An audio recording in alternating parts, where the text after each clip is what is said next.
This could get testy. All right, we have got to talk about something that has been making me really uncomfortable lately. This is a bad time to travel. And I am saying this as somebody who has built a brand on traveling. We have got several wars going down. We have got an earth that is continually warming and like covered in trash. And then we've got a gazillion people flocking to these overpopulated, overvisited destinations just so that they can take a photo for validation on a really tiny screen. Meanwhile, I'm over here trying to teach you how to travel more with a 9 to 5 and how to travel more efficiently.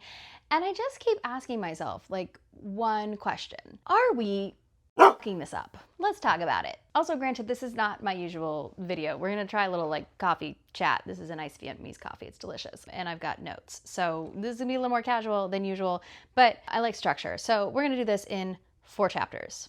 Okay, chapter 1, travel in a geopolitical shitstorm. Oh yeah, sorry. Also, I'm gonna curse in this one. Sorry. Let's start with like the really big one in that the US decided to attack Iran.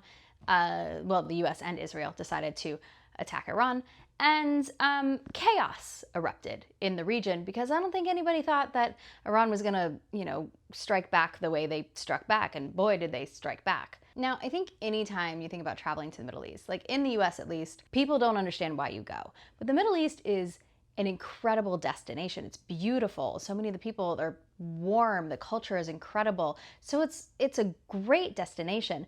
But in the US at least, people think you're crazy if you go there. So we've seen influencers who have tried to break down that stigma, right? And so they plan group trips, or they go and they do things with the tourism boards, and they try to show a different side of these Middle Eastern countries. And so I bring this up because there was one influencer in particular that I wanted to talk about who happened to be in a neighboring region that was attacked by Iran when the war broke out. Now, I'm not going to out this influencer and say who it was, but they were in a bordering country when the war broke out. Iran struck that country, took out like part of the airport. And so in the beginning, this influencer starts, posting about how upset they are that basically like the Trump administration has ruined their travel plans. And I remember seeing it initially and being like, oh my gosh, like they're there, like they're under attack, like what do you do? And then it just like turned into them complaining about being stuck in their hotel room because missiles are flying over. Now, they were also complaining that like they're trying to get out of the country and the US government was being no help whatsoever.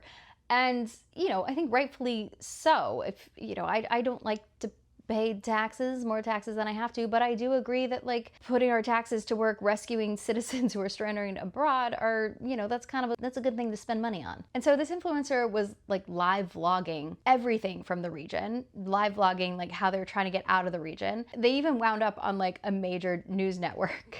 And for me, I just could not shake this dystopic feeling about like the need to live vlog everything. For me, it felt like so centering of this like privileged person's experience. For somebody who was, touting the amazingness of this region, like they were real quick to rage at the instability and get the hell out of there, all while like capturing it all for clicks with like no acknowledgement of what it's actually doing to the people in that region. Like people live there. People are losing their lives. They're like missiles are coming in and hitting the places where they work and live.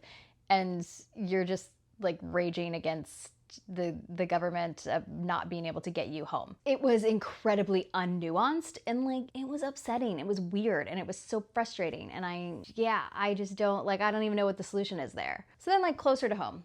Now, with the Iran war going on, oil prices are skyrocketing, which means fuel prices are skyrocketing, which means plane tickets are skyrocketing. So, as somebody who's over here teaching you how to travel more with a 9 to 5 job, I don't know how to tell you how to find flight deals. I'm sorry. Like, it doesn't exist, and it feels very dystopic to try and, like, continue on with pushing that strategy when, like, there are forces outside of, any of our controls that we can't, other than voting. So like, how do I teach you how to get flight deals when all the flights are expensive? I can't. And then add to that, our United States Congress still not doing their jobs. They won't pass funding for Homeland Security, which means TSA is affected. So all of these TSA agents who are responsible for keeping us safe, they're coming to work not getting paid. They're volunteering to work. The people who are employed to keep us safe on aircraft are not getting paid. I don't know about you, that doesn't make me feel real safe. And it's causing like chaos at the airports. I flew through Houston last week and the line for TSA at Terminal C was out the door. Terminal E, I ended up going to Terminal E instead. There was no TSA pre-check open. Only if you had Clear could you go through the TSA pre-check line. Now, Clear is a private company that charges like $200 a year to use their services. And there was a line of people like signing up for Clear right there, like paying, happy to do it just so they could skip the line. So I'm gonna bet that like Clear is not lobbying for an end to the shutdown. And so as all of this is coming together and like creating this incredible instability and just like chaos in traveling right now, all I can think of is just like, who's profiting off of this? Like at the end of the day, follow the money, because somebody gets rich when a war breaks out. Somebody gets rich when the government is shut down. So it's like we have to stay focused on that instead of complaining that like our flight deals are gone. Chapter 2, the environmental impact of traveling. This is a big one that I struggle with because I like Mother Earth. She's pretty cool. We have one planet and, you know, we're not treating her super well. And there are things that are in our control and things that are out of our control, right? So like CO2 emissions from traveling on airplanes. This is always a hard one for me because I recognize that like there is a large CO2 impact, and at the same time that plane is going whether I'm on it or not, right? So this is like a big thing that's like sort of in my control but like also not within my control, and I literally do not know how to handle that. Like I struggle with that on a day-to-day basis. And then there are big things that are like out of our control. I think about, for example, natural disasters. When natural disasters happen and people are touristing there. That's not a word, but I'm gonna make it a word. For example, we just saw this in Hawaii, right? Hawaii had like a volcanic eruption. I think there was like a tsunami warning, and then they had massive flooding. And so when there's so much tourism there, yes, it's great for the economy, it brings money in, but then like the local rescue resources have to be deployed to rescue these tourists. And I like hope that's not taking away from the locals, but you know it probably is. And as we look at like the social media response, you've seen like some good, some bad, right? So I have seen some people who were super freaking entitled, complaining about, you know, the weather, the lack of services, you know, and then I personally had a friend who got stranded there in a condo and had to be rescued by Swiftwater Rescue. And she lost like most of her belongings. She had to go back and like whatever she could salvage went into a trash bag, and she like flew back across the country with a trash bag. And she created a video where she like very factually explained what happened with the flooding, because she wanted to bring awareness to it. We're not seeing a lot about the flooding in Hawaii in the States, quite honestly. Like it's not hitting the news. So she was trying to bring awareness to it. And I thought she was very humble in her video, and she was like really thanking the local responders. Now, compare that to like, I had a friend once who got stuck in Cabo when there was a hurricane. And I texted her and was like, oh my God, are you okay? What's going on? And she's like, oh, we're fine. They moved us to the hotel ballroom. And she's like, but it seems like they have no plan. Like they just like left us with some sandwiches, and like they're not telling us like when we get to go back to our rooms. And I was like, girl, you're in the middle of a hurricane. And all these people who are at the hotel with you, taking care of you, are not able to go home and like take care of their families and their own properties. So like a little bit of gratitude, I don't know. So I think at the end of the day, with something like that, it's like, how do you respond? Do you respond with compassion and gratitude, like my friend who went to Hawaii? Or do you respond with entitlement, like my friend in Cabo? Like, let's not lose sight of the bigger picture here. Speaking of entitlement, chapter 3, influencers are ruining it. This one's a struggle, especially as somebody who like creates content about travel. This one, feels like I'm trying to sell you a pair of jeans while the world's burning down. I don't know on this one. So obviously we've seen videos where influencers go to these popular spots, right? And then they'll like zoom out and turn around and you just see like a massive line of people waiting for the same photo spot. That's a very common phenomenon nowadays. But I also see other things where it's like the impact left behind is infuriating. I think Everest is a great example of this. Everest used to be this like incredible bucket list, insane feat.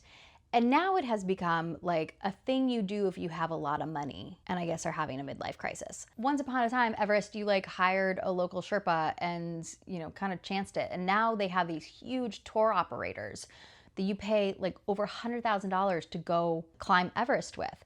And these tour operators will set up full tents with like coffee bars and like luxury sleep tents. And I think with something like that and something as dangerous and rare as Everest, the entitlement is so dangerous. So you're seeing now with Everest, like if you get to, I think it's called Camp 4, it's like the last camp before you go up, there's massive trash left behind because it's dangerous. And so you don't want to be there longer than you have to be. So people are just like leaving their tents behind and all their stuff behind instead of packing it out. I get that it's dangerous, but it is literally ruining it for everybody else behind you. I do not understand this idea of just like leaving trash behind.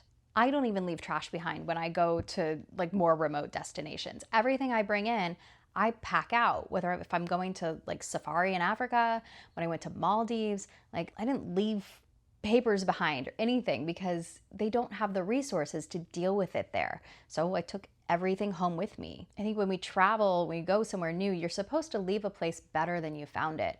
And just leaving a bunch of crap behind because it's easier is like peak entitlement to me. So chapter 4, what do we do? God, this has been a depressing video, guys. I'm sorry. I don't usually go on a rant, but I had a lot on my mind and I didn't have a video planned for today. So I just figured we'd talk about some of the things that I see going on that I want to acknowledge, quite honestly.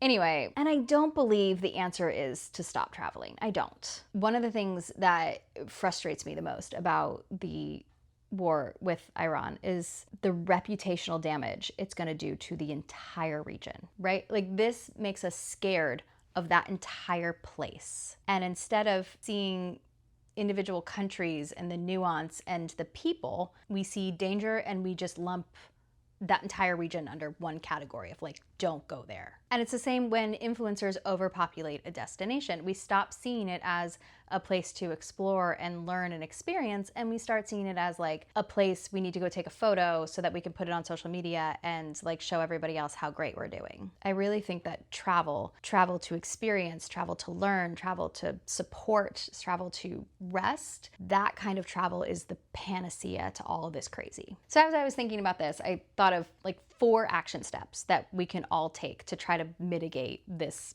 travel crazy. Number 1, remember that you are a tourist, okay? We can all say we're travelers, like, no, we're tourists. Everybody who goes to a new destination, like you are a tourist. You are from another place, you are coming there, not living there. Sorry, embrace it, it's fine. And when I say that you are a tourist, like you need to remember that your dollars spent in that place are appreciated, but they don't move you to the front of the line over locals. So like check the entitlement. Number 2, have an exit plan. Buy travel insurance.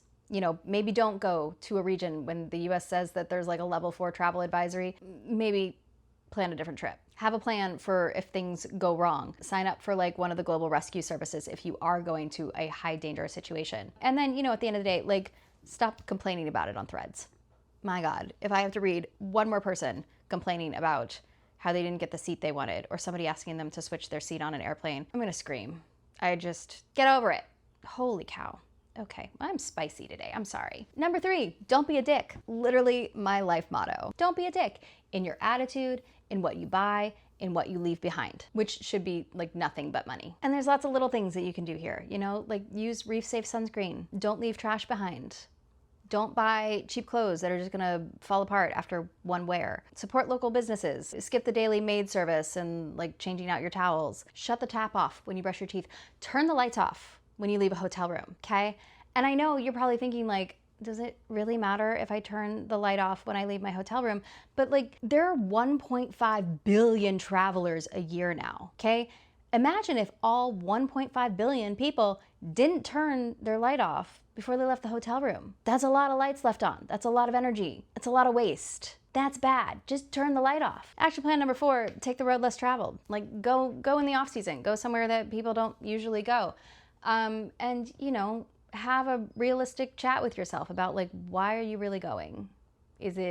Are you really going to like see and experience the place? Are you really going to like rest? Are you just going to get a photo? I am never going to judge somebody for traveling during these times. You can't predict if there's going to be like a huge storm and historic flooding. You can't predict that like a war is going to break out in a region.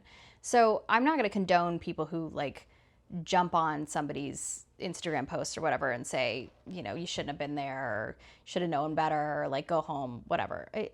Like get out of here with that stuff.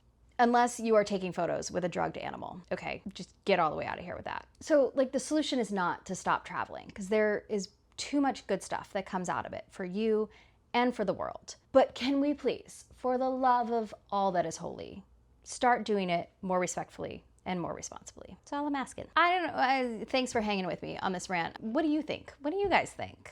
Tell me below.